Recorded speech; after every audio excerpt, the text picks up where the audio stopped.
मोदी जी जिस मंच पर खड़े थे उस मंच के नीचे एक बॉम्ब था जिसको डिफ्यूज किया गया बाद में, और उस स्थिति में देखेंगे तो सबसे क्लोज एस्केप जो है वो पटना सीरियल ब्लास्ट था।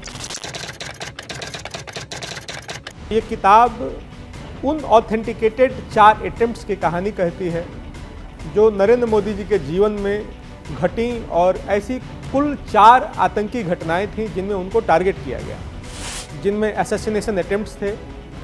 3 घटनाएं जब वो गुजरात के मुख्यमंत्री थे तब की हैं। चौथी घटना का जिक्र बड़ा इंटरेस्टिंग है तब आता है जब भीमा कोरेगांव का इन्वेस्टिगेशन चल रहा था।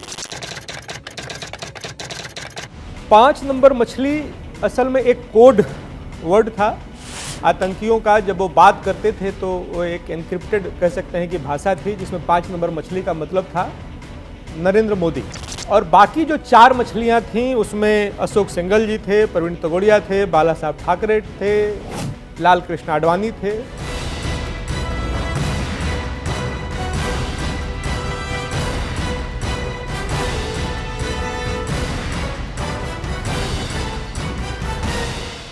शुरू करें। मेरा नाम विनय कुमार सिंह है और मैं नेशनल सिक्योरिटी विषय पे मेरा रिसर्च है। मेरी पहली किताब थी 2019 में ब्लीडिंग इंडिया 4 एग्रेसर्स 1000 कट्स। उसमें कॉन्स्पिरेसी थियरीज के बारे में बात है, जो एक नया मोडस ऑपरेंडाई ऑफ वॉरफेयर आ रहा है, ग्रे जोन वॉरफेयर, और भारत में उसका क्या फ्यूचर है उसके बारे में डिटेल्ड बताया गया है। दूसरी किताब मेरी पॉपुलर फ्रंट ऑफ इंडिया, जो टेररिस्ट आउटफिट जो बैन हो गया उसके ऊपर थी। तीसरी किताब BBC ट्रू लाइज, और चौथी मेरे हाथ में अभी है the 4 attempts on Narendra Modi's life. जैसा कि ये पुस्तक का नाम है कि the 4 attempts on Narendra Modi's life, तो ये किताब उन ऑथेंटिकेटेड 4 अटेम्प्ट्स की कहानी कहती है जो नरेंद्र मोदी जी के जीवन में घटी, और ऐसी कुल 4 आतंकी घटनाएं थीं जिनमें उनको टारगेट किया गया, जिनमें असैसिनेशन अटेम्प्ट्स थे। 3 घटनाएं जब वो गुजरात के मुख्यमंत्री थे तब की हैं। उसमें पहली घटना 2004 द इशरत जहां केस है, जिसके बारे में अब सब कुछ क्लियर हो गया। कोर्ट के जजमेंट्स हैं, CBI के रिपोर्ट्स हैं, फाइनल रिपोर्ट्स हैं। दूसरी 2008 अहमदाबाद सीरियल ब्लास्ट की कहानी है, जिसमें कि बहुत नैरो एस्केप था। ट्रॉमा सेंटर में जहां वो देखने पहुंचे थे घायलों को, वहाँ पे ब्लास्ट हुए थे और वो अपने आप में ट्रैप था एक आतंकवादियों का। तीसरी घटना 2013 की पटना सीरियल ब्लास्ट की है। उसमें उनको टारगेट किया गया था। उस समय भी वो गुजरात के मुख्यमंत्री थे और पटना एक रैली को संबोधित करने गए थे। और चौथी घटना का जिक्र बड़ा इंटरेस्टिंग है तब आता है जब भीमा कोरेगांव का इन्वेस्टिगेशन चल रहा था, और उस इन्वेस्टिगेशन में 2018 में 2017 का एक पत्र मिला 2 नक्सली लीडर्स के बीच का पत्राचार, जिसमें इस बात का जिक्र आया कि उनको किसी ओपन रैली में जब वो रोड शोज कर रहे हैं तब उनको टारगेट किया जाए। तो ये 4 कहानियां हैं। कहानियों के बीच अंदर कई कहानियां हैं जो मुझे लग रहा है कि आज के समय में पाठकों को बताना या उनके साथ साझा करना ज़रूरी है। तो ये किताब उन्हीं 4 कहानियों की है, और उनके अंदर जो छोटी छोटी और कहानियां हैं उसके बारे में विस्तार से बात करती है।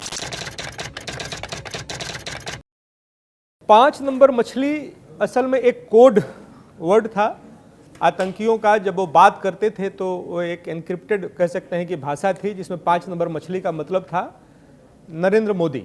गुजरात के मुख्यमंत्री थे वो उस समय। और बाकी जो 4 मछलियां थीं उसमें अशोक सिंघल जी थे, प्रवीण तोगड़िया थे, बाला साहब ठाकरे थे, लाल कृष्ण आडवाणी थे। तो उस समय भारतीय जनता पार्टी ही नहीं, विश्व हिंदू परिषद और शिवसेना में बाला साहब ठाकरे भी हिंदू हृदय सम्राट थे। तो जो हिंदुत्व लीडरशिप थी उसको पूरी तरीके से टारगेट किया गया था, उसको पूरी तरीके से मिटाने का एक प्लानिंग था।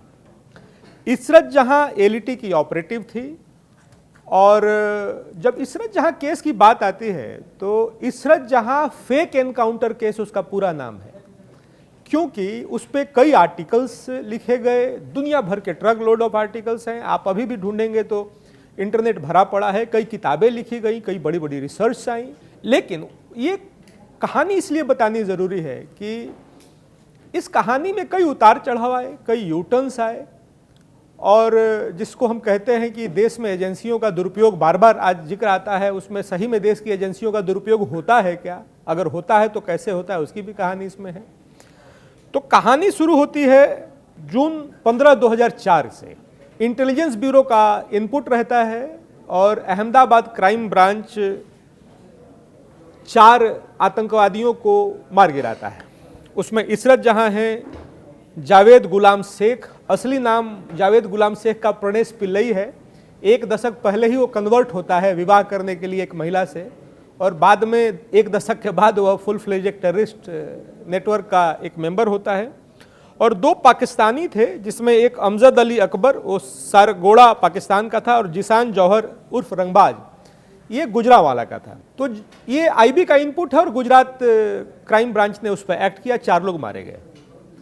तुरंत क्या होता है कि एलईटी की एक वेबसाइट है गजवा टाइम्स उस पर क्लेम करती है कि इशरत जो है हमारी बच्ची है, हमारी ऑपरेटिव है, और हमको गर्व है इस बात का, फक्र है हमको कि वो शहीद हुई।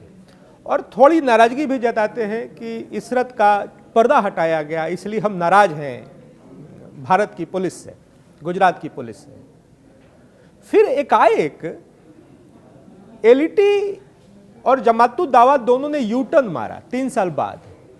वही एलईटी जिसने क्लेम किया कि इशरत हमारी ऑपरेटिव है, और भारत में इस एलईटी के क्लेम के बाद भी एक नैरेटिव चला कि ये फेक एनकाउंटर है, और 3 साल बाद जमातुद दावा ने यू टर्न मारा और कहा कि नहीं, ये हमारी ऑपरेटिव नहीं है।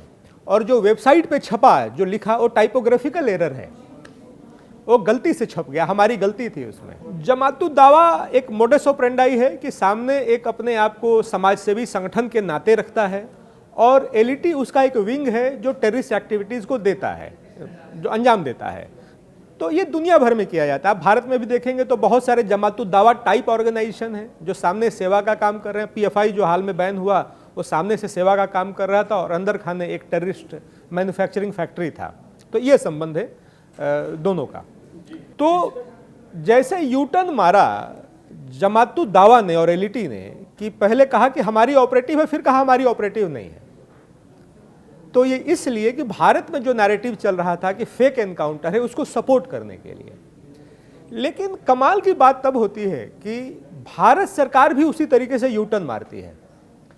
कांग्रेस की सरकार थी, पी चिदम्बरम साहब गृह मंत्री थे, और लगातार इस बात का दबाव सोशल, सिविल सोसाइटी और कई ऑर्गेनाइजेशंस, कई एनजीओ, और इशरत जहां की जो माँ थी समीमा, वो कोर्ट गई थी कि इस पे सीबीआई इंक्वायरी हो। तो केंद्र सरकार ने पहला एफिडेविट दिया, और वो जो एफिडेविट है वो approved by the then home minister श्रीमान चिदम्बरम जी ने उसको अप्रूव किया था। और उस एफिडेविट में कहा गया कि there is no need of CBI inquiry.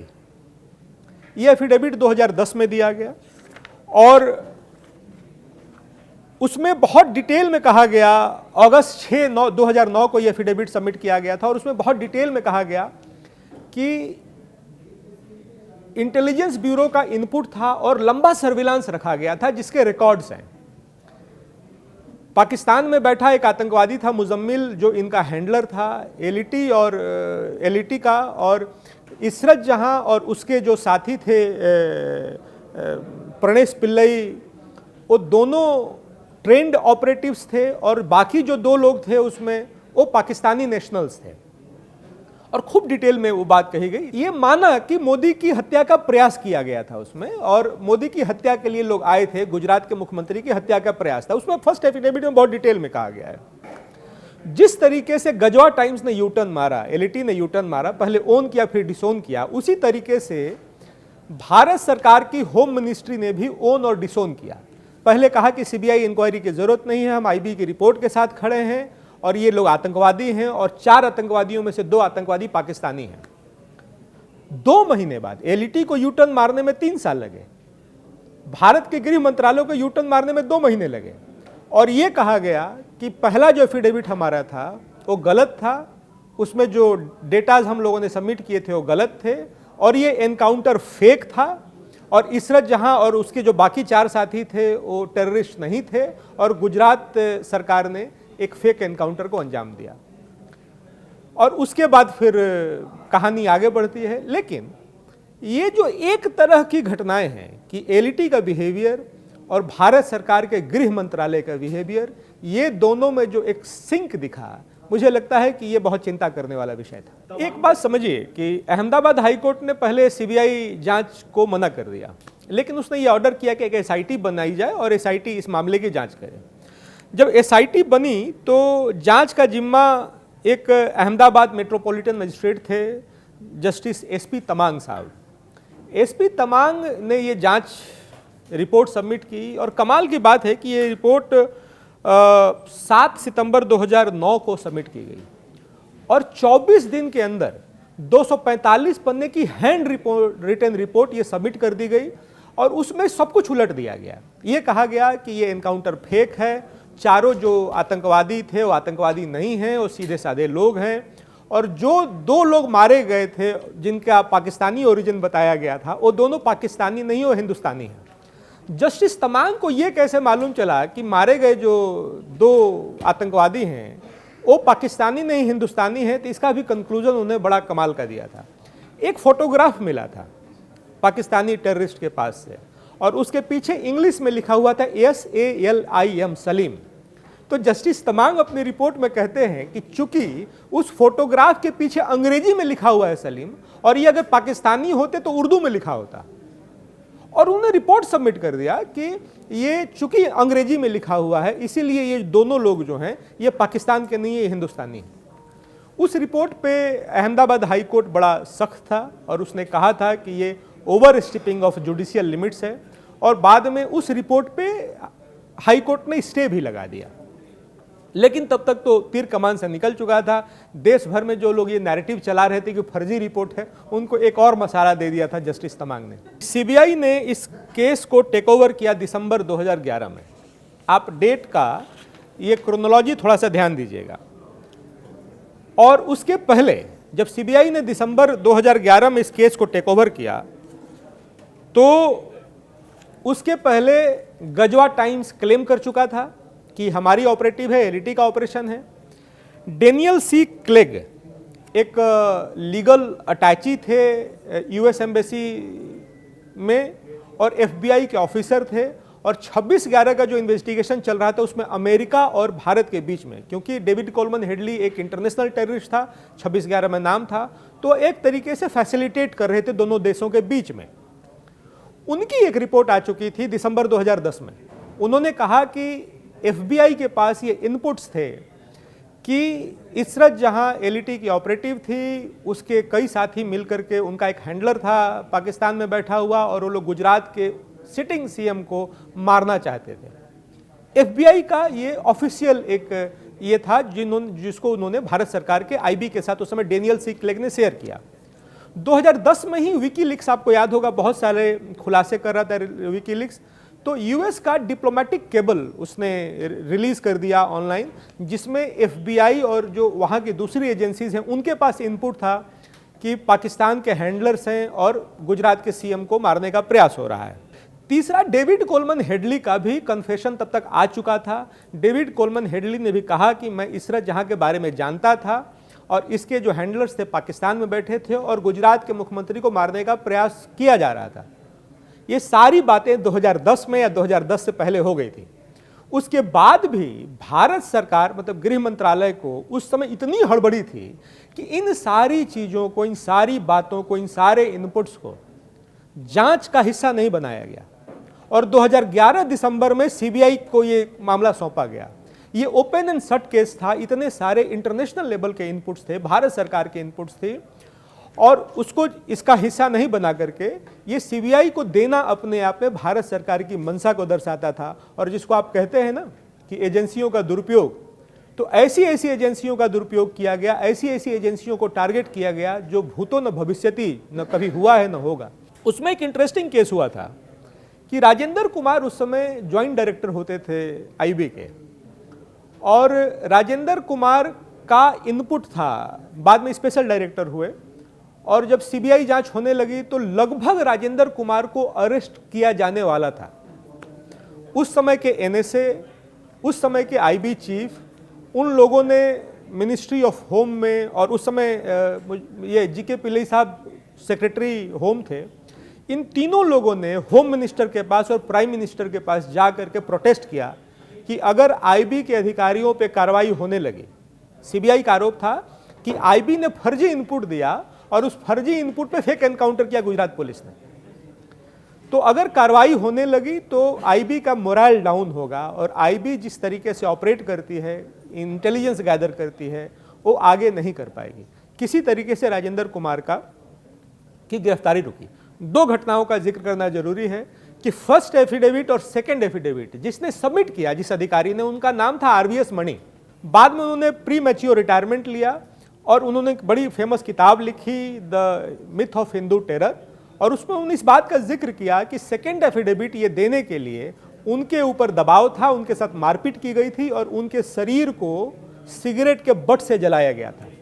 उसमें एसआईटी के एक ऑफिसर थे सतीश कुमार, उन्होंने सिगरेट के बट से जला करके जबरदस्ती एफिडेविट दिलवाया था। राजेंद्र कुमार बाद में पूरी कहानी अपनी अलग अलग इंटरव्यूज में कहते हैं, टीवी चैनल्स पे, अलग अलग अखबारों में इंटरव्यू देते हैं, और उन्होंने कहा कि हाईली प्लेस्ड जो सोर्सेस थे कांग्रेस पार्टी में, उन्होंने बहुत विंडिक्टिव तरीके से आईबी के रेपुटेशन को मलाइन करने का प्रयास किया और ये एक पूरा पॉलिटिकल ऑपरेशन था।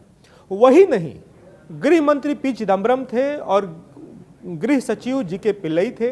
जीके पिल्लई जब जांच चल रही थी उस समय भी उनका एक स्टैंड था कि हम आईबी के साथ खड़े हैं और हम इस बात के साथ खड़े हैं कि टेररिस्ट ऑपरेशन था, नहीं कि फेक एनकाउंटर। जीके पिल्लई बाद में भी 2011 में एक इंटरव्यू देते हैं और वो कहते हैं कि ये शुद्ध रूप से पॉलिटिकली मोटिवेटेड ऑपरेशन था। आप समझ लीजिए कि एक आतंकी घटना को एक फेक एनकाउंटर साबित करने के प्रयास में, और सिर्फ इसलिए कि एक लीडर जो है उसका ग्राफ बढ़ रहा है, वह देश का सबसे प्रोमिनेंट लीडर बन गया है, उसका पोटेंशियल उस समय उनका था कि वो दुनिया के सबसे प्रोमिनेंट लीडर बनेंगे जैसे आज हैं मोदी जी, कुछ नहीं, उनकी साख को खत्म करना था और किसी तरीके से उस जेन्युइन एनकाउंटर को फेक एनकाउंटर घोषित करना था। एक तो एनसीपी के बयान आने शुरू हुए थे और बसंत दवखरे एक सीनियर एनसीपी लीडर थे जो तुरंत मुंब्रा उसके घर पे चले गए और 1 लाख का उन्होंने एक सहायता ऑफर किया था इशरत जहां की मां को।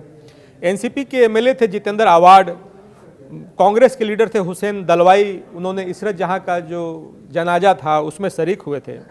कांग्रेस लीडर दिग्विजय सिंह हमेशा कंट्रोवर्सी में रहते थे, उन्होंने कहा कि इसमें सुषमा स्वराज जी के पति स्वराज कौशल का हाथ है और आईबी के साथ मिल करके उन्होंने ये फर्जी इनपुट्स दिए।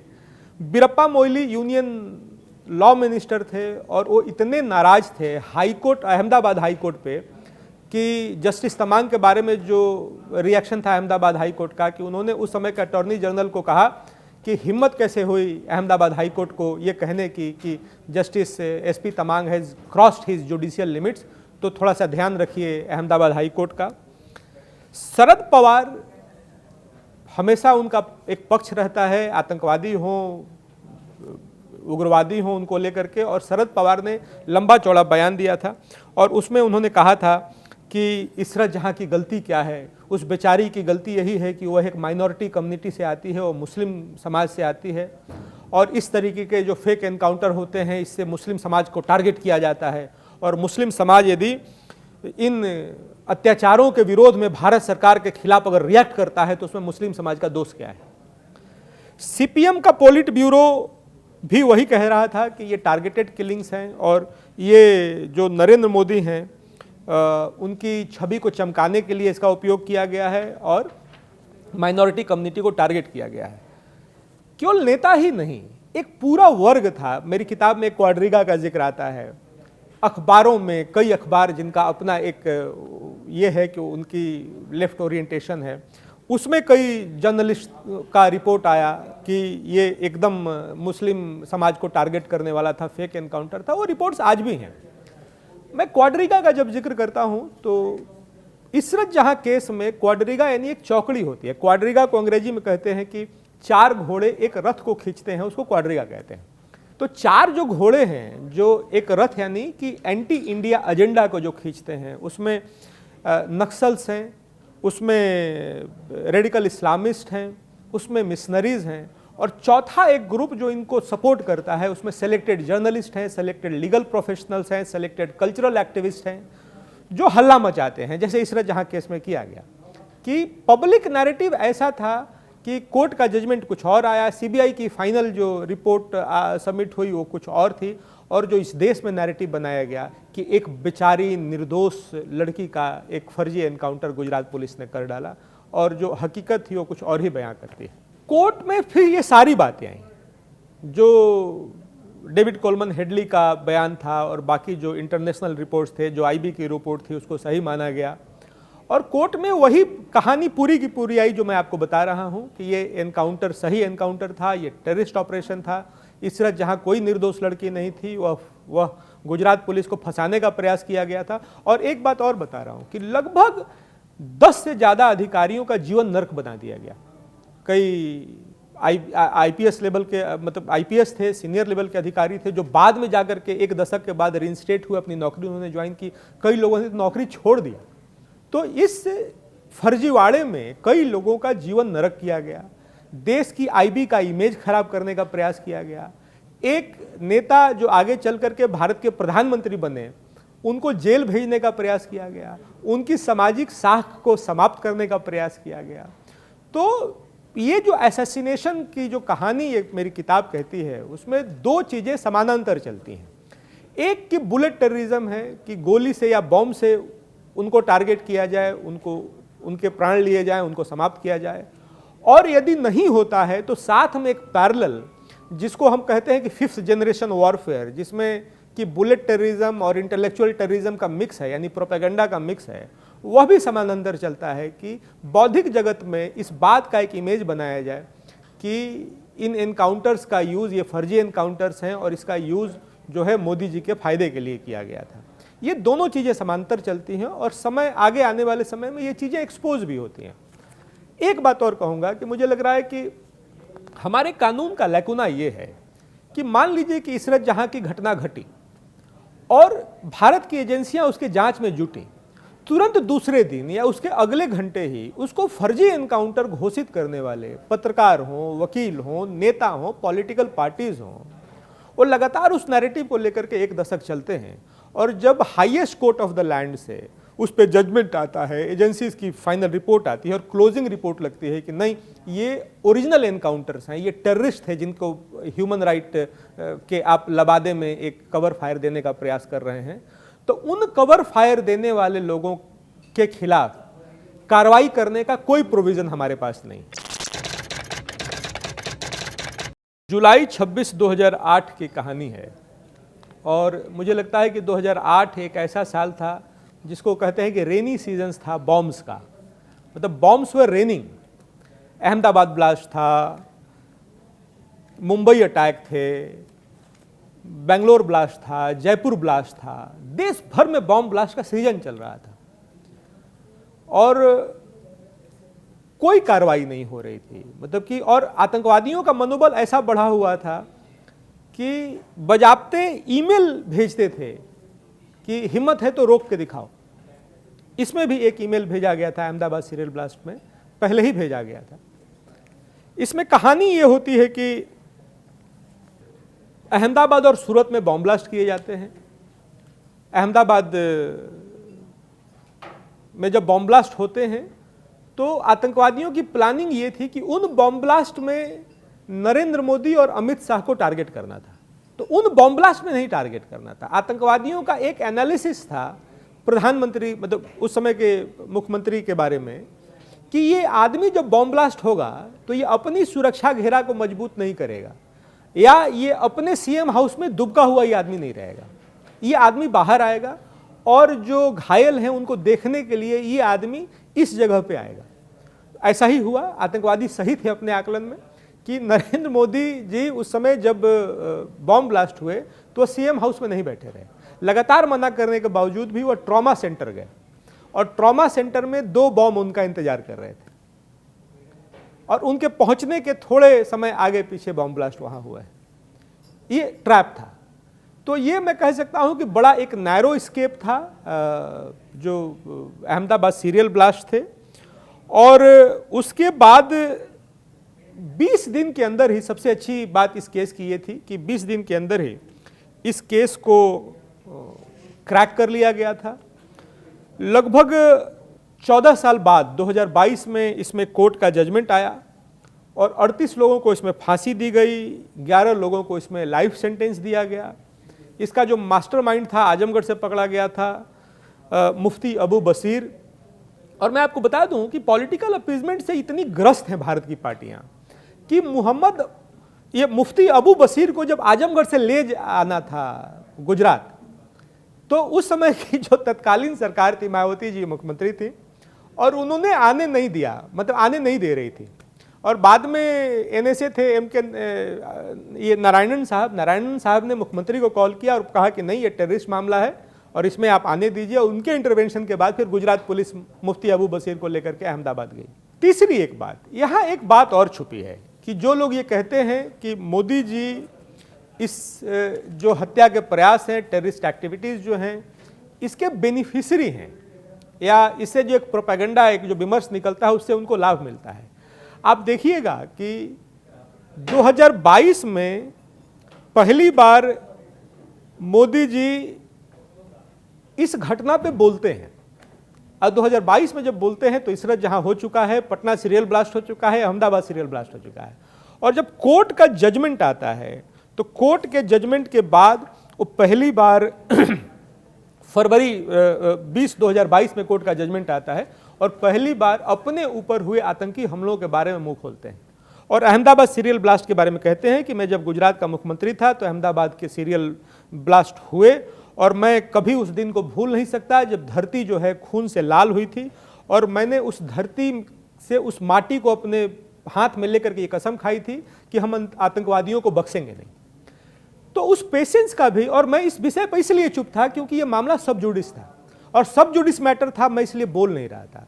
तो कहाँ 2004 इसरत जहाँ से कहानी शुरू होती है और प्रधानमंत्री नरेंद्र मोदी को इस विषय पर बोलने के लिए 2022 तक का इंतजार करना पड़ता है, 18 साल का, इसलिए क्योंकि मामला सब जुडिस था और सब जुडिस मैटर था, इसलिए बोलना उनका उचित नहीं था। इसमें इंडियन मुजाहिदीन मूल रूप से था और हुजी और सिमी का भी नाम आया था। चूंकि सिमी 2001 में प्रतिबंधित हो गया था, लेकिन ये प्रतिबंधित होने के बाद भी ये संगठन मरते नहीं हैं, ये नाम बदल लेते हैं। तो जैसे सिमी SIMI है तो एस स्ट्राइक ऑफ कर दिया और लास्ट में आई स्ट्राइक ऑफ कर दिया और बीच में जो IM बना वो इंडियन मुजाहिदीन बना।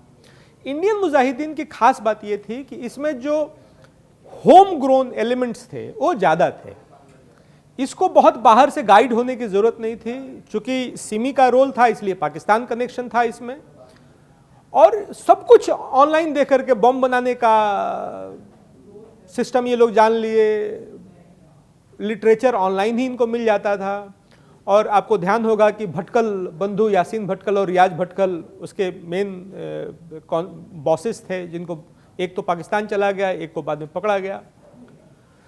तो ये एक मिक्स्ड ऑपरेशन कह सकते हैं कि ये मेन ऑपरेशन इंडियन मुजाहिदीन का था, लेकिन सिमी जो बैन था बाद में वही इंडियन मुजाहिदीन बना। तो एक तरीके से कह सकते हैं कि सिमी की आत्मा इस पूरे ऑपरेशन में थी।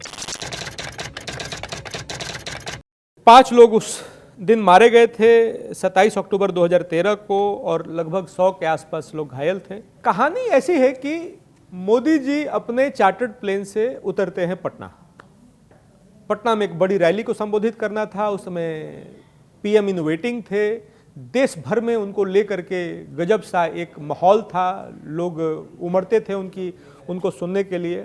और पटना गांधी मैदान में भी ऐतिहासिक भीड़ हुई थी। कहते हैं कि जयप्रकाश नारायण जी के समय में जो गांधी मैदान भरा था, JP मूवमेंट के समय में, उसको अगर कंपेयर करें तो मतलब कि इतनी भीड़ थी कि कई गांधी मैदान भर सकते थे। मोदी जी को सुनने के लिए आए थे लोग। 9:15 पर वो पटना लैंड करते हैं और जैसे ही लैंड करते हैं पटना में पहला ब्लास्ट होता है पटना जंक्शन पे, और मोदी जी को खबर मिलती है कि बॉम्ब ब्लास्ट हुआ है और ये टेररिस्ट ऑपरेशन है, एक आदमी की जान गई है। और उसके बाद फिर लगातार बॉम्ब्स फटते हैं। 11:40 में फटता है, फिर रीजेंट सिनेमा गांधी मैदान के पास ही है, 12:05 में फटता है, फिर 12:10 में गांधी मैदान के अंदर, फिर महात्मा गांधी जी के मूर्ति के पास 12-15 में, ट्विन टावर्स के पास 12-20 में, और स्टेट बैंक वहीं गांधी मैदान के पास है, वहां 12:45 में। तो प्रधानमंत्री जब उतरते हैं, ये मोदी जी 1:35 में अपना भाषण शुरू करते हैं। मोदी जी जब एयरपोर्ट पे उतरते हैं तब उनको मालूम चल गया कि ब्लास्ट हो गए, और एयरपोर्ट से गांधी मैदान के बीच आने तक में कई ब्लास्ट हो गए, गांधी मैदान में ब्लास्ट हो गए। एक नॉर्मल आदमी को क्या करना चाहिए था? एयरपोर्ट पे रुक जाना चाहिए था, या वही हवाई जहाज वापस चला गया रहता गुजरात। आतंकवादियों का यहां भी एक ट्रैप था। अहमदाबाद सीरियल ब्लास्ट, उनको मालूम था कि आदमी रुकेगा नहीं एयरपोर्ट पे, ये आदमी गांधी मैदान आएगा जरूर, और वही हुआ। वहीं फिर मैं कह रहा हूं कि वहां एक ट्रैप था कि मोदी जी एयरपोर्ट से गांधी मैदान आते हैं, और गांधी मैदान जब आते हैं तब आधा दर्जन बम ब्लास्ट हो चुके हैं, गांधी मैदान में ब्लास्ट हुए हैं, मंच पे मोदी जी हैं और 5 लाख की भीड़ सामने खड़ी है। अगर मोदी जी नहीं होते, या मोदी जी ने जो कहा यदि उन्होंने नहीं कहा होता तो क्या होता? उनका जो भाषण देने का तरीका है कि हाथ उठा करके उन्होंने अपील किया कि भाइयों और बहनों, और उनसे के साथ शांति की अपील की। मेरी एक छोटी सी प्रार्थना है, आप यहाँ से सही सलामत जाएंगे, खुद को कष्ट ना हो, किसी दूसरे को कष्ट नहीं पहुँचाएंगे।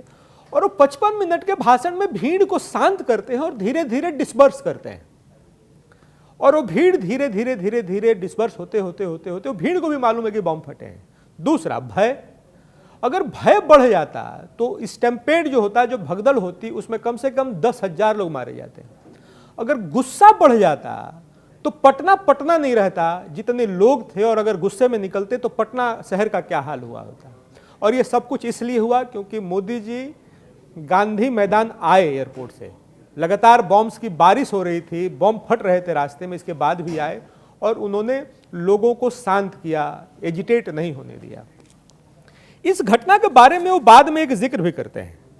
वो कहते हैं कि 2019 में एक टीवी इंटरव्यू में उन्होंने कहा कि कुछ चीज़ें ऐसी होती हैं जो हैंडल करने का तरीका होता है, और वो पूरी घटना के बारे में बताते हैं कि मैं मंच पर था और बॉम्ब फट रहे थे, मैं लोगों से शांति की अपील कर रहा था, अगर शांति नहीं होती तो कुछ अनर्थ हो गया रहता उस दिन।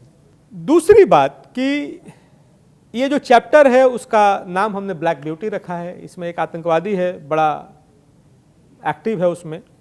एक तो इम्तियाज अंसारी है, दूसरा हैदर अली उर्फ ब्लैक ब्यूटी है। 10 आरोपी थे, और 10 आरोपियों में एक सरकारी गवाह बन जाता है। और कमाल की बात है कि जो सरकारी गवाह बनता है उसको सुसाइड बॉम्बर बनना था। सुसाइड जैकेट रांची के ईरम लॉज में बनाया गया था, रिमोट कंट्रोल से फिर उसको टेस्ट किया गया था। तो जिसको सुसाइड बॉम्बर बनना था वो मुकर जाता है या वो डर जाता है। इसीलिए और alternate mode of assassination plan किए जाते हैं। तो केवल गांधी मैदान की रैली नहीं, कई रैलियों का जिक्र आता है जिसकी रेकी की गई। कुछ छत्तीसगढ़ की रैली भी थी जिसका रेकी किया गया था, मुजीबुल्लाह और हैदर ने किया था। नक्सल ट्रेनिंग की बातचीत उस जजमेंट में है कि हमको नक्सल ट्रेनिंग लेने की ज़रूरत है। हालांकि जांच उस ओर आगे नहीं बढ़ी कि नक्सलियों का और रेडिकल इस्लामिक आउटफिस्ट इंडियन मुजाहिदीन का क्या संबंध है। वो संबंध आगे निकल करके आता है भीमा कोरेगांव के इन्वेस्टिगेशन में। तो कोर्ट के जजमेंट का पार्ट है कि सुसाइड बॉम्बिंग का प्लान था, और जब सुसाइड बॉम्बिंग का प्लान सफल नहीं हुआ तो सुसाइड बॉम्बिंग के साथ साथ और दूसरे तौर तरीकों पर भी विचार किया जा रहा था। तीसरी एक उसमें एक बात आती है कि इसमें जब एनआईए के इन्वेस्टिगेशंस हुए तो एसआईओ, सिमी और पाकिस्तान के कनेक्शंस आते हैं। मैं बता दूं एसआईओ क्या है।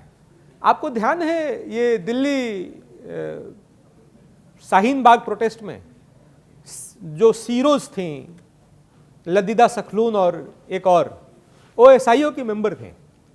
उस एसआईओ संगठन का जिक्र आता है पटना के सीरियल ब्लास्ट में, क्योंकि जो ऑपरेटिव्स थे वो एसआईओ से कनेक्टेड थे, सिमी से कनेक्टेड थे, और उसके पाकिस्तान कनेक्शंस भी थे। एक घटना और है उसमें जिसका पता नहीं, एजेंसीज ने किसी कारण से उस समय बहुत उल्लेख नहीं किया, लेकिन एकदम मैं बता रहा हूं कि पुख्ता जानकारी ये थी कि मोदी जी जिस मंच पर खड़े थे उस मंच के नीचे एक बॉम्ब था जिसको डिफ्यूज किया गया बाद में, वो फटा नहीं। और मेरी जो जानकारियां हैं जो एजेंसीज के लोगों से या जो इन्वेस्टिगेशन उस समय ऑफिसर्स थे कि ये पुख्ता जानकारी है, लेकिन थोड़ी बहुत कहीं रिपोर्टिंग हुई थी मीडिया में, लेकिन ये कोर्ट के जजमेंट से ये पोर्शन गायब है, वो नहीं है। लेकिन मोदी जी जिस मंच पर खड़े थे उसके नीचे एक अनएक्सप्लोडेड बॉम्ब था पटना वाले में, और उस स्थिति में देखेंगे तो सबसे क्लोज एस्केप जो है वो पटना सीरियल ब्लास्ट था। पटना ब्लास्ट के बाद देश के गृह मंत्री थे सुशील कुमार शिंदे जी, और वो एक फिल्म के प्रीमियर में व्यस्त थे बंबई में। बड़ी मुश्किल से कई पत्रकारों प्रयास कर रहे थे, बाइट लेना चाहते थे, किसी तरीके से कनेक्ट हुआ बड़ा मुश्किल से, क्योंकि गृह मंत्री जी बिजी थे मूवी के प्रीमियर में और पटना में टेररिस्ट अटैक हो गया था। तो उन्होंने कहा कि हाँ मेरी बिहार के मुख्यमंत्री से बातचीत हो गई है, और इतना करके उन्होंने फोन काट दिया। भीमा कोरेगांव इन्वेस्टिगेशन की जब बात करेंगे तो मुझे लगता है कि इस देश में कई टेररिस्ट इन्वेस्टिगेशंस हुए होंगे, लेकिन भीमा कोरेगांव एक लैंडमार्क इन्वेस्टिगेशन था, क्योंकि प्रथम दृष्टया जब आप देखेंगे तो एक कास्ट कॉन्फ्लिक्ट की तरह दिखता है कि पेशवाज और दलित्स के बीच में एक स्वाभिमान या ईगो का एक कॉन्फ्लिक्ट है। कहानी ये है कि अंग्रेजों के तरफ से महार रेजिमेंट लड़ा और पेशवाओं पर उन्होंने विजय पाई, बड़ी कम संख्या में थे और पेशवा ज़्यादा संख्या में थे। उसके लिए एक स्मारक बना हुआ है भीमा कोरेगांव में, और हर साल जब सेलिब्रेशन करने आते हैं तो एक तनाव की स्थिति बनती है वहाँ, हर साल होता है। इस साल थोड़ा ज़्यादा हो गया, दंगे हो गए, मारपीट हो गई। तो फर्स्ट इंस्टेंस में देखते हैं तो ये कास्ट कॉन्फ्लिक्ट का केस दिखता है, और ये ओपन एंड शट केस था। अगर इसको बंद करना था तो ये 2 दिन के इन्वेस्टिगेशन में बंद हो जाता है। पुणे पुलिस ने इसको इन्वेस्टिगेट करना शुरू किया, और मैं नाम बताता हूं। उस समय पुणे पुलिस कमिश्नर थी रश्मि शुक्ला, अभी डीजीपी महाराष्ट्र हैं। ज्वाइंट कमिश्नर थे आरजी कदम, रविंद्र गायकवाड़ कदम, अभी रिटायर हो गए, और शिवाजी पवार इस केस में थे, अभी हैं, सर्विंग हैं। और जब तारें खुलने लगी, जब तहें खुलने लगी, तो ट्रक लोड ऑफ डॉक्यूमेंट निकले, और पहली बार पूरे देश में जो अर्बन नक्सल का मामला है, जिसको कि मिथ कहा जाता था कि एक झूठ है, एक कोरी कल्पना है, ये अर्बन नक्सल का नेटवर्क पूरी तरीके से खुल गया, तार तार खुल गया उसका। दिल्ली में बैठे हुए प्रोफेसर्स थे, जेएनयू में बैठे हुए ऑपरेटिव्स थे, देश की अलग अलग यूनिवर्सिटी में बैठे हुए लोग थे, लीगल प्रोफेशनल से, सिविल सोसाइटी के नाम पे जो अपनी दुकान चला रहे थे, दुनिया भर में घूम घूम करके कास्ट डिस्कोर्स और रिलीजियस इनडिस्क्रिमिनेशन पे भाषण दे रहे थे, वैसे लोगों के नाम आए। नाम ही नहीं आए, प्रमाण आए। और सबसे बड़ा सेटबैक जो अर्बन फंक्शनिंग ऑफ माओइस्ट था, उसको ये लगा इस इन्वेस्टिगेशन से। उसी में ये 2018 का मामला था, लेकिन 2017 की एक चिट्ठी जो रोना विल्सन और एक ये हैं प्रकाश तेल तुमड़े, उनके बीच में 18/4/2017 को आदान प्रदान हुआ था, उस चिट्ठी का जिक्र आता है, जिसमें यह कहा गया है कि we are thinking along the lines of another Rajiv Gandhi type incident. It sounds suicidal, but there is a good chance that we might fail, but we feel that the party must deliberate over our proposal. Targeting his road shows. मतलब कि मोदी जी के, अब प्रधानमंत्री मोदी हैं, 3 में तो मुख्यमंत्री मोदी थे, प्रधानमंत्री मोदी के रोड शोज को टारगेट करने का प्लान था. इसमें एक और चिट्ठी है जिसमें एक पीडीएफ का जिक्र आता है. उस पीडीएफ को जब आप खोलेंगे तो लॉन्ग स्नाइपर राइफल्स, उनका डिजाइन दिया हुआ है, उनका कैलिबर मेंशन है कि किस कैलिबर के गन्स चाहिए. 8 करोड़ का एक बजट का प्रपोजल है, वो बजट प्रपोजल पास हो जाता है. और एक तरीके से ये जो आइडिया था 2017 का, इसके बारे में कहते हैं कि ये अप्रूव्ड था. जो सेंट्रल कमिटी थी इनकी, सीपीआई माओइस्ट की, उसने इस असैसिनेशन को अप्रूव कर दिया था. और उसका फिर फॉलोअप है. फॉलोअप में हथियार की डिलीवरी की बातचीत होती है कि मणिपुर बॉर्डर से करेंगे तो छत्तीसगढ़ बॉर्डर से कहाँ लाना है, तो कलकत्ता से किस रूट से लाना है, वो सारा पूरा डिटेल में डिस्कशन है. उसमें जिस रोना विल्सन का मैं जिक्र कर रहा हूं, रोना विल्सन जेएनयू में पढ़ने वाला एक शोधार्थी था. मोहम्मद सिराज जेएनयू से पीएचडी कर रहा था. और एक कमाल की बात देखिए कि मैं रोना विल्सन का एमफिल का डिसर्टेशन पढ़ रहा था. तो एमफिल डिसर्टेशन का उसका जो टाइटल था, weather India colonial, neo colonial और सेमी फ्यूडल. मतलब ऐसे ऐसे इशू पे ये नक्सलाइट, जो प्रोमिनेंट नक्सलाइट थे, वो यूनिवर्सिटी में बैठे हुए थे और रिसर्च कर रहे थे, जो मूलतः भारत विरोधी था, और फंडिंग भी सरकार से ही हो रही थी। मोहम्मद सिराज उनका ऑपरेटिव था। फिर साईं बाबा का जिक्र इसमें आया है। एक चीज और हुई भीमा कोरेगांव के इन्वेस्टिगेशन में कि यूनिवर्सिटीज कहते हैं कि हमारी बदनामी हुई, लेकिन ट्रक लोड ऑफ डॉक्यूमेंट जिसका मैं जिक्र कहता हूं, तो उसमें एक चिट्ठी में जिक्र है कि साईं बाबा के अरेस्टिंग के बाद हमारा डीयू में, मतलब कि जो दिल्ली यूनिवर्सिटी स्टूडेंट्स यूनियन और जेएनयूएसयू जो है, जेएनयू स्टूडेंट्स यूनियन में हमारी पकड़ कमजोर हुई है, तो उसको रीऑर्गेनाइज करना है और रीस्ट्रक्चर करना है। तो आप समझ लीजिए कि जेएनयू और डीयू जैसे जो कैंपसेस हैं, ये किस तरीके से नक्सलियों के लिए, आतंकवादियों के लिए एक प्राइम फोकस एरिया है कि जो पढ़ने वाले बच्चे जो वहां भविष्य अपना बनाना चाहते हैं, उनको नक्सलवादी और आतंकवादी बना दिया जाए, उनको एक रिक्रूटमेंट कैंपसेस की तरह उनका यूज किया जाए। इसका भी बहुत जिक्र इस इन्वेस्टिगेशन में है। जैसे पुराने असैसिनेशन अटेम्प्ट्स का जिक्र किया हमने, तो किसी में इंडियन मुजाहिदीन है, किसी में लश्कर तैयबा है। भीमा कोरेगांव पहला एक ऑपरेशन था जिसमें कोई एक ऑर्गेनाइजेशन नहीं था। फादर स्टेन स्वामी झारखंड में रहते थे। फादर बड़े चर्चित आदमी थे, सब लोग उनके दर्शनार्थ जाते थे, बहुत उनकी साख थी फादर की।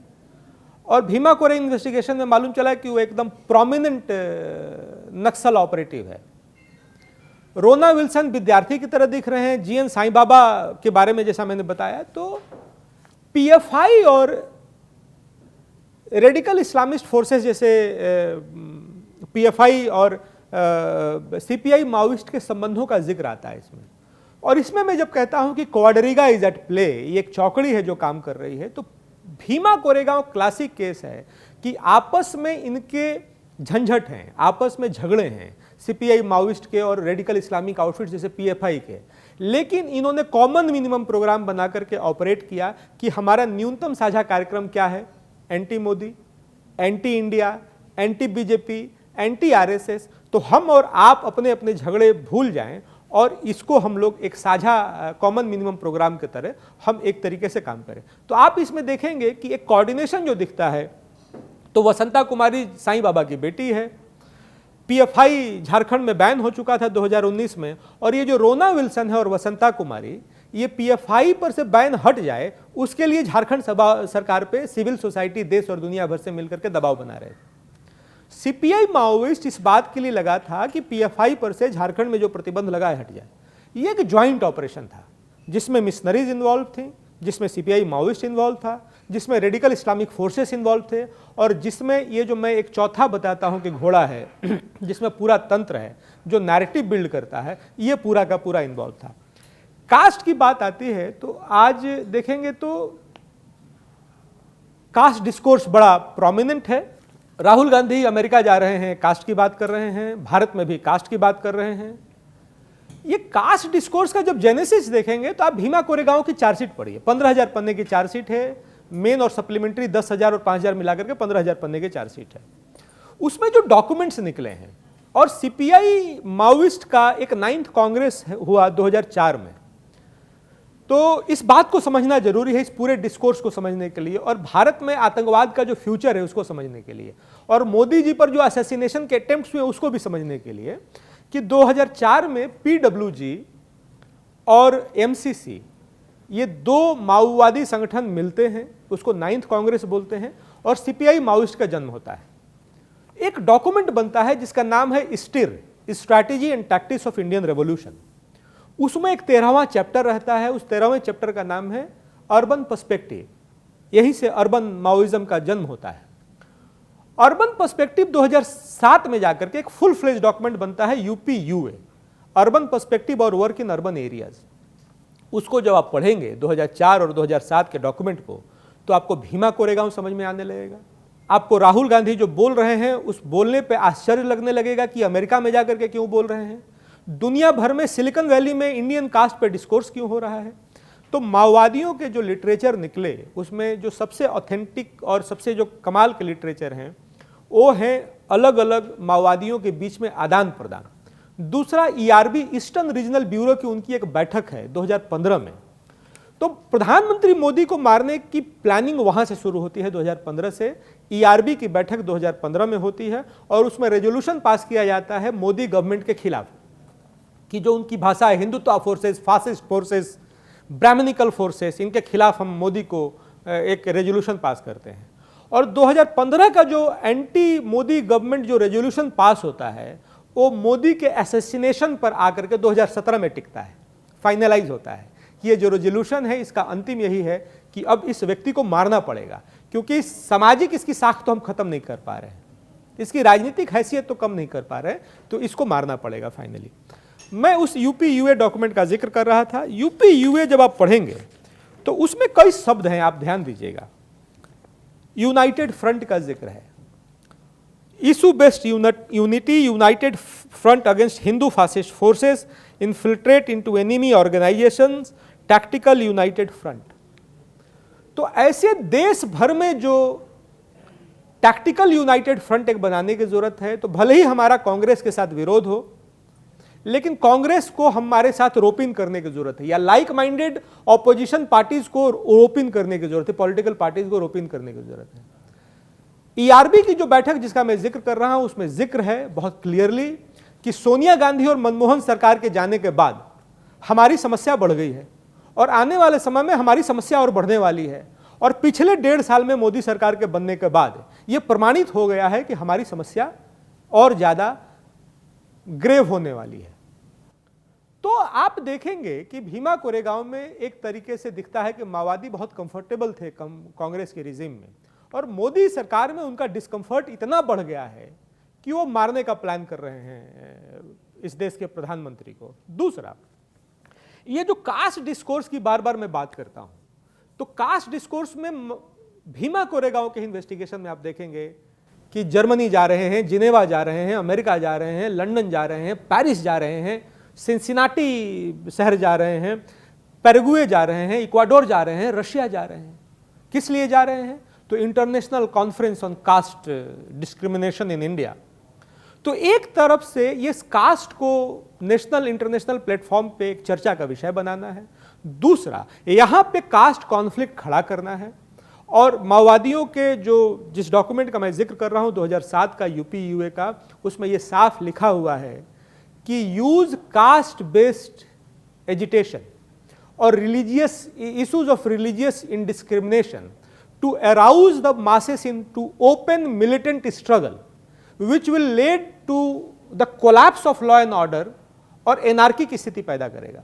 ये सारी बातें लिखी हुई हैं, और मैं ये कह रहा हूं कि जो बातें लिखी हुई हैं 2004 और 2007 के माओवादियों के डॉक्यूमेंट में और भीमा कोरेगांव में जो सीज किया गया सारा, उसमें इस कास्ट डिस्कोर्स की बात कही गई है।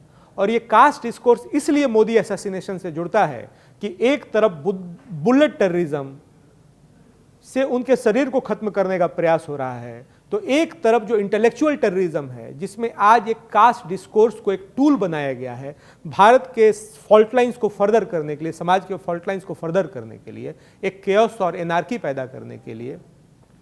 तो ये माओवादियों की साजिश है, आतंकवादियों की साजिश है, इस देश के खिलाफ जो थिंक टैंक्स काम कर रहे हैं, जो ऑर्गेनाइजेशंस काम कर रहे हैं, उनकी साजिश है। और भारत की पॉलिटिकल पार्टीज जो अभी ऑपोजिशन में हैं, जाने या अनजाने उसका शिकार हो रही हैं। अगर जानबूझ करके शिकार हो रही हैं तो ये देशद्रोह है, और अगर अनजाने में शिकार हो रही हैं तो ये बहुत खतरनाक है।